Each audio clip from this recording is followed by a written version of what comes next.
moving. We're never going to stop. But to be truthful, this hurts. It hurts me, and I know it hurts our organization. Yeah, here's how Vegas sees it. You look at this from Caesars Sportsbook by William Hill. The Warriors' odds to win it all dropped from 8-1 to 20-1, and their odds to come out of the West double as well. So let's talk about this here a little bit as we have Woj back with us. And Jalen Rose is getting up early with us this morning as well. Woj, for those who haven't heard, the Warriors are making some moves, right? They get some flexibility based on this injury, and they're not just choosing to sit out this season. That's right, Greeny. They're finalizing a trade with Oklahoma City. They're going to bring in Kelly Oubre and his $14.4 million into a trade exception that they had. He'll cost the Warriors in salary and luxury tax $80 million next season. But certainly, maybe one of the best available wings. He came over to Oklahoma City from Phoenix in that Chris Paul trade, and he'll just move on to the Warriors. They're going to send a 2021 first-round pick to Oklahoma City. And so that gives them certainly a player who they could plug into the starting lineup, who can come off the bench, who can score the ball. But obviously you're not replacing Klay Thompson. He's a Hall of Fame player and part of, with Steph Curry, the best backcourt in the NBA when they're healthy. For sure. So, Jalen, we look at the Warriors. It's Steph, it's Draymond, it's Wiggins, it's Wiseman, who they drafted, now Kelly Oubre. What are they in the Western Conference? The Warriors are a team that's going to be scratching and clawing, Greeny, to try and make the playoffs. If you think about the trek of their greatness of making 5 straight NBA finals, winning 3 championships, the latter 2 came when they added Kevin Durant. And that's because the Western Conference started to catch up. And when we start talking about the top players in the league, I think people should now put some respect on Klay Thompson's name, because I've always described him as one of the top 12 or 15 players in the league. Just think about this. He's a 5-time All-Star. He's an all-defensive player. He has the NBA record for most threes in a quarter, most points in a quarter, Greeny. Like, this guy is so effective, so efficient, and so low maintenance. He scored 60 points in a basketball game and only dribbled 19 times. And why does that matter? That means other people around him are able to facilitate. Draymond Green is still able to get off. Steph is able to do his catch and shoot. You want to add KD? Fine. He'll still find a way to blend in. And then sometimes when it mattered the most for the Warriors, Game 6 Klay, that's a real thing. That's a real thing. If it wasn't for Game 6 Klay, KD probably never even joins the Warriors. I love Kelly Oubre. He's one of those guys that always look deeper into the box score. And I was scratching my head that the Wizards let him go. He was a 19-point scorer last year. He's going to give him competitiveness. He's going to give him toughness. But when you look at the landscape of the Western Conference, there's so many elite players. There's so many franchise caliber guys that I just believe if the Golden State Warriors make the playoffs, it will be a first-round exit once they got in. So, yeah, I'm with you on all of that. And Thompson is so clutch. All right, it's a terrible loss. It's a terrible story. Meanwhile, Woj, the Gordon Hayward thing is fascinating. What happened yesterday with Boston, and what does his future look like? Well, his agent, Mark Bartelstein, told me that he's opted out of the $34 million in his contract this season. So he's got a few options here. He and Mark Bartelstein have been working through with the Celtics, sign and trade scenarios. He can obviously sign as a free agent with a team that has salary cap space.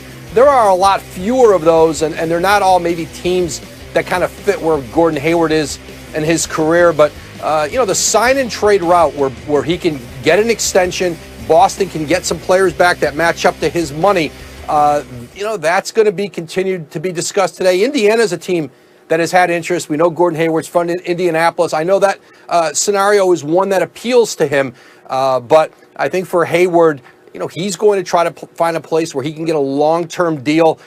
He was headed into the 4th year of that big free agent deal he had signed with the Celtics coming from Utah. What do you think, Jalen? Where would he look best to you? Indiana. I played there almost 6 years, Greeny. That's where he grew up. I followed him when he played at Butler. And I think he'd be a great fit for the Pacers. You pair him with Victor Oladipo and Malcolm Brogdon. The Pacers have always been one of those teams in the East, just like the Portland Trail Blazers in the West. And this is why I was disappointed they fired Nate McMillan. That when you look down at the standings, you're like, wait a minute, the Pacers are in 4th? they always seem to outplay expectations. And so Gordon Hayward coming off an injury, returning to the Celtics, he was actually effective. But when you have Jaylen Brown and you have Jason Tatum and Marcus Smart and so many, and Kemba Walker, it's just not enough basketballs for Gordon Hayward, a guy that can create off the dribble, playing pick and roll, and has been an all-star in this league and a 20-point scorer. Jalen Rose again, Jalen and Jacoby this afternoon, and then Adrian Wojnarowski tonight. You see it on your screen, a little over 8 hours away from free agency getting underway in the NBA. Woj will have all the stories as always. Guys, have a great day. More football as we go. But to the big story yesterday from the NBA, and of course it's awful, an MRI confirming that Klay Thompson tore his right Achilles. He'll miss a second straight season. Woj reporting that Klay is expected to make a full recovery for next year. Here's the Warriors GM Bob Myers. I can't sit here and say I feel good. I have confidence in our players. I have confidence in our coaches. I have confidence in our ownership. And we're going to keep moving. We're never going to stop. But to be truthful, this hurts. It hurts me, and I know it hurts our organization. Well, look, and Vegas is acknowledging the obvious, just not as much of a championship threat. According to Caesars Sportsbook by William Hill, the Warriors' chances of winning the title go from 8-1 to 20-1, and the odds to make it out of the West have doubled as well. And so we bring in Woj and Tim Legler here for some reaction to this. And Woj, we start with you. What more are you hearing from the Warriors about Klay's injury and their expectations for their season? Well, as Bob Myers said, there's great disappointment. He went through, a really rigorous rehab to come back. He was just playing pickup in Southern California like guys do, getting ready for training camp, and the injury hits him. So the Warriors have gone out. They're finalizing a trade for Kelly Oubre with Oklahoma City. They have a trade exception from the Andre Iguodala trade that expires on Monday. They'll absorb $14.4 million of Oubre's deal. They're going to send a 2021 protected first-round pick to OKC. Now, you talk about commitment, with an organization to try to keep going. Think about this. Oubre's contract at $14.4 million with luxury tax, he's going to cost them $80 million this season. He's a fine player, and he's certainly as good as they could find in the marketplace. But instead of kind of mailing this year in terms of what they could do with the roster, $80 million commitment to bring in Oubre, and that deal will be finalized here in the next 24 hours. That's fascinating math when a $14 million deal costs you $80 million. But let's pick up that thought, Tim. So you add Oubre and you add Wiseman, who they drafted. And remember, they have Wiggins now. What is this team this year without Klay? Well, I still believe they can be a playoff team, and mostly that's based on the greatness of Steph Curry. I just believe in his impact on the game, not only what he does in terms of creating offense, but the opportunities that are there for other people because of his presence on the floor.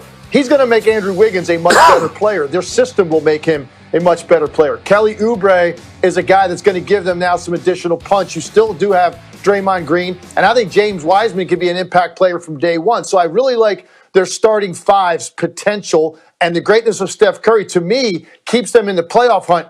I just don't like their bench very much at all, Greeny. Let's see if they're going to make some additions there that can really make most people buy in, not just myself, because right now I think I'd probably be on a short list of people that think that they could be a 4 or 5 seed in the West. And Woj, quickly, one other big story yesterday, Gordon Hayward opting out and becoming a free agent. What is his current market, and what was the reasoning behind that?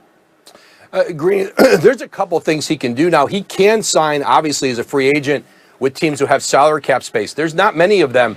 More likely is he'll continue to work. He and his agent, Mark Bartelstein, will continue to work with the Celtics and trying to find a sign-and-trade deal to a team that doesn't have cap space, but he can do an extension through that sign-and-trade even though he's opted out. Indiana's a team who's had interest with him. He's obviously from Indianapolis.